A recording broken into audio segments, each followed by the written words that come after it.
Hello po mga kaahon. Alam nyo ba, itong Ola Tapal-Tapal System, grabe. Nabasa ko at nakita ko, napakadami na namang biktima. Imbes na mabawasan ang mga biktima, lalo pa atang nadadagdagan araw-araw. Grabe, nakaka-worry, nakakapag-alala. Dahil dumadami lalo ang biktima. Last time na nagbilang tayo nasa 100,000. Ngayon, naku, Diyos ko Lord, baka mamaya na doble na dahil na rin sa dami ng ads, mga commercial na pinapakita nila. Grabe ang advertisement nila, marketing strategy nila. Ang galing.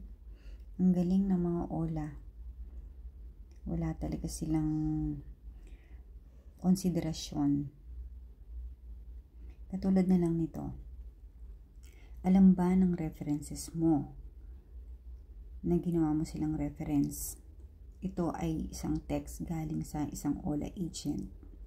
Ang sabi niya, if not, we will file Data Privacy Act for you. Huwag mo ugaliin ang pangungutang tapos hindi magbayad. Kasalanan po yan, lalo na sa batas. Anong balak mo sa utang mo? 4 na araw ka na namin tinatawagan. O ayan, o diba nakakatakot sila? Biruin mo, sila talaga ang magdedemanda sa iyo. At ang kaso mo ay Data Privacy Act. Dahil nga naglagay ka ng reference na hindi mo naman pinaalam dun sa reference na yun, dun sa taong yun. Yung malalaki nilang interest na hindi naman nila dinedeclare sa Play Store at sa SEC. Naisip ba nila yon? Na dun pa lang, meron na silang kaso. At yung pagkakalat nila ng mga pictures sa social media. O diba? Grabe. Yun talaga ang Data Privacy Act. Doon talaga sila magkakaroon ng kaso. Katulad na lang nitong nabasa ko, credit to the owner, no? Nakalagay dito, gusto ko na sana siya maayos at gagawin ko ng paraan. Pero grabe ang interest, o diba? Ang principal daw niya is 17,000. Overdue siya 42 days. Ang babayaran niya ay 43,500. So, nasa na ang sinasabi nila na 12 months to pay or 180 days to pay. At ang interest nila ay point something. Wala talaga. Sobrang something ang ginagawa nila. Nakakaawa tayong mga biktima. Kasi sa sobrang depression, hindi na natin alam kung anong dapat natin gawin. Ayan na nga, pag natakot ka, kukuha ka ulit. Pagkatapos, hahanap ka ulit ng iba pang Ola. Tapos uutang ka ulit.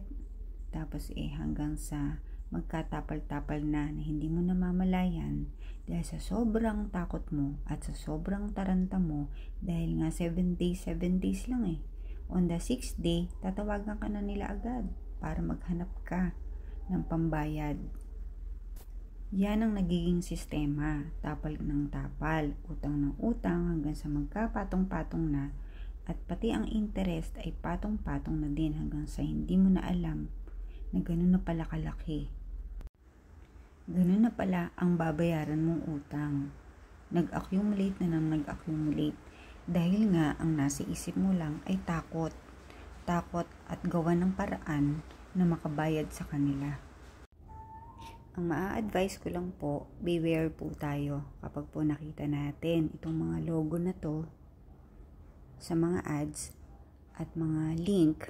Huwag na po tayong mag-abala na tingnan o ma-curious pa sa kanila kasi siguradong